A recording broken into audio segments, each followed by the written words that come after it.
All right, my YouTubers, check this out. What I just came up with, I've been trying to search it everywhere. People has come up with great ideas. I gotta give it to them. But I still couldn't find what I needed. What I needed was a charger that was able to charge the battery, but not by the outlet, not with this. So what I did was I took it and I cut it off. This is it right here. This is the wire. I cut it off. So now I'm going to take this out of the way, put it right over here. What I then did was I got this USB. It is called a DC, well, a USB to DC converter. And it's still a DC to DC because you got 5 volts DC coming in right here. And you can see the wire. I left it long for just this purpose here itself, and I may leave it like that. But now, this is what's important. This takes in 5 volts and discharges 24 volts. So here, I was going to try to use this, but I didn't want to mess it up. So I got a battery that is 4 amps. And if you can see here, see the light? It's fully charged. Then I have this one here that if you look at the light, it's only half charge, about 3 bars. So this is where this solar panel comes in. Very important that you guys pay attention to the solar panel. It's not the best, but this is what I found out there. Meanwhile, I have an order for another one. The thing about this one here is that it has its own battery pack.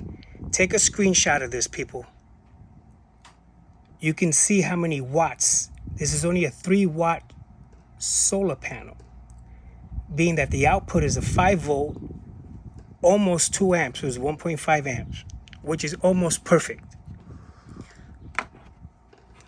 The ends of this solar panel wires, I don't know the name of this one here.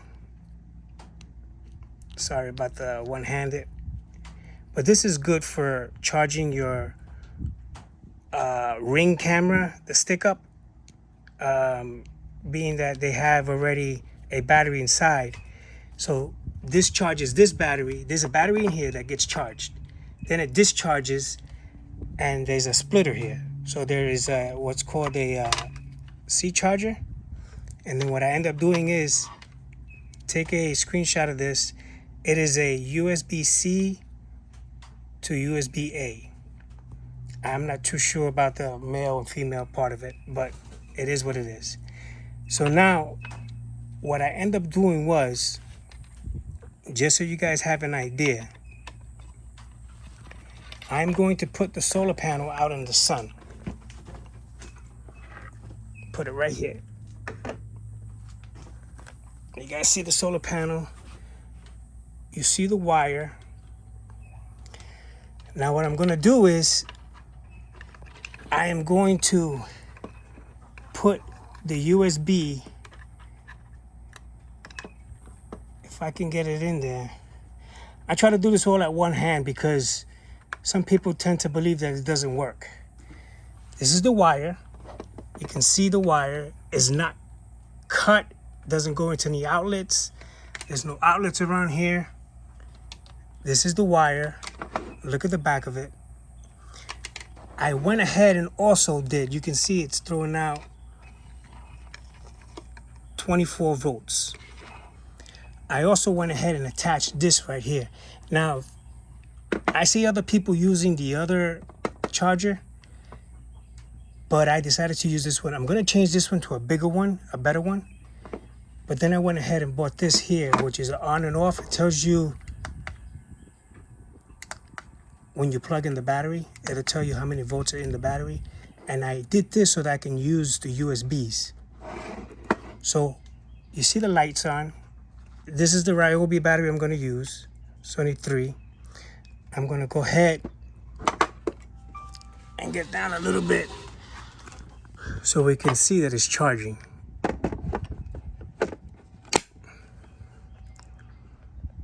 And that light should turn green in the bottom right over here. And this is all being charged by the sun.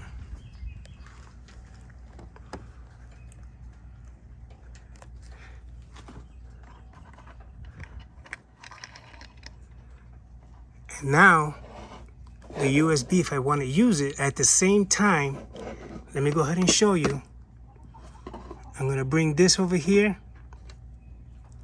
You can see that it's not on. Watch it turn on as soon as I plug it in.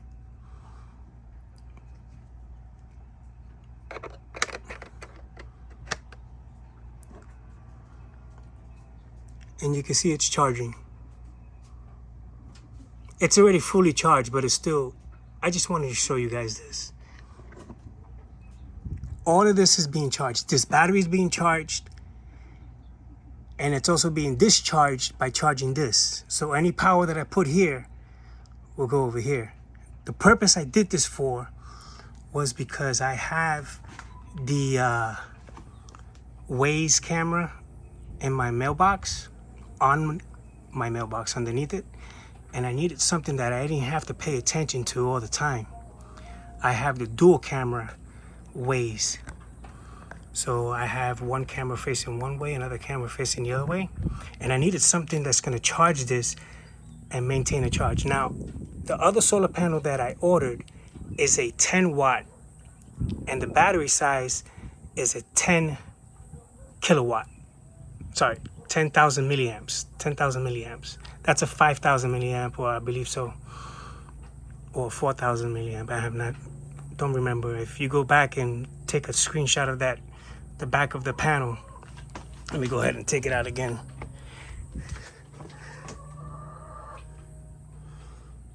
So, like I said, this is the battery pack right here. This is perfect. It has a light indicator in there. Right now, the battery is dead, but it's still working. It's still charging. Let's see what happens when I take it out of the sun. See how it stays on? Why? Because the battery that's inside here. So this will go ahead and charge the battery at the same time. But like I said, I'm only doing this because I was looking for something out there. Maybe later on I'll come up with something that I could put an inverter inside of it. I'll come up with something later on. But this is the main thing I wanted to use this for. It is charging. You see the light there. You see the green light right here. I hope you guys enjoyed the video. Thank you for watching. Please like and subscribe. I'm always coming up with crazy things that can be useful to everyone else. Remember guys, this right here is the most important thing. Like I said, this is a very cheap one. It's not the greatest. The one that I plan to get, it's bigger. It does the same thing, but it's just a lot better. I just wanted to do something to see what I can get out of the lifespan, out of the battery and the sun to charge all of this. And then once it's discharged in the morning, it'll recharge that solar panel and everything will come right back on again. That is my goal. Thank you for watching. Take care. God bless.